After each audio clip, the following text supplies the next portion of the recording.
बहुत समय पहले की बात है।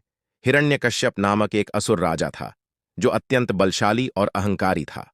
उसने कठोर तपस्या करके भगवान ब्रह्मा को प्रसन्न किया और उनसे एक ऐसा वरदान प्राप्त किया जिसने उसे अजेय बना दिया।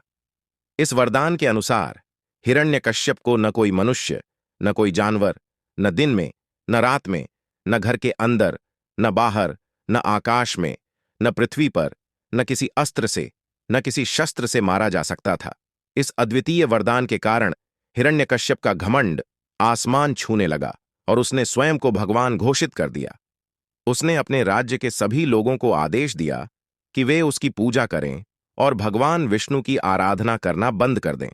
लेकिन हिरण्यकश्यप का पुत्र प्रहलाद भगवान विष्णु का परम भक्त था। वह अपने पिता के आदेश के विपरीत निरंतर भगवान विष्णु की भक्ति करता रहा। उसकी भक्ति इतनी गहरी थी कि वह हर परिस्थिति में भगवान विष्णु का स्मरण करता रहता। जब हिरण्यकश्यप को यह पता चला कि उसका अपना पुत्र उसकी आज्ञा का उल्लंघन कर रहा है, तो उसे बहुत क्रोध आया।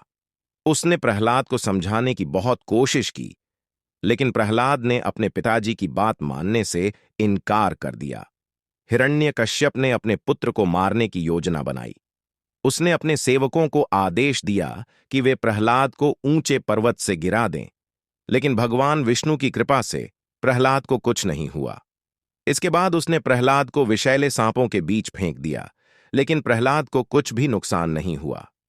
फिर उसने प्रहलाद को हाथियों के पैरों तले रौंदवाने की कोशिश की, लेकिन प्रहलाद हर बार बच गया। हर बार प्रहलाद की भक्ति और भगवान विष्णु की कृपा के कारण हिरण्यकश्यप की सारी योजनाएं असफल हो गईं। अंत में हिरण्यकश्यप ने अपनी बहन होलिका से सहायता। होलिका असुर राजा हिरण्यकश्यप की बहन थी। होलिका को भगवान ब्रह्मा से एक वरदान प्राप्त था। इस वरदान के अनुसार होलिका अग्नि में नहीं जल सकती थी।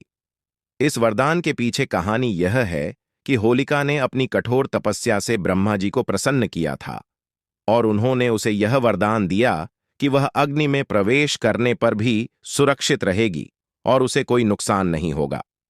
जब हिरण्यकश्यप ने देखा कि उसका पुत्र प्रहलाद भगवान विष्णु का परम भक्त है और उसके सभी प्रयासों के बावजूद प्रहलाद की भक्ति कम नहीं हो रही है, तो उसने होलिका से सहायता मांगी।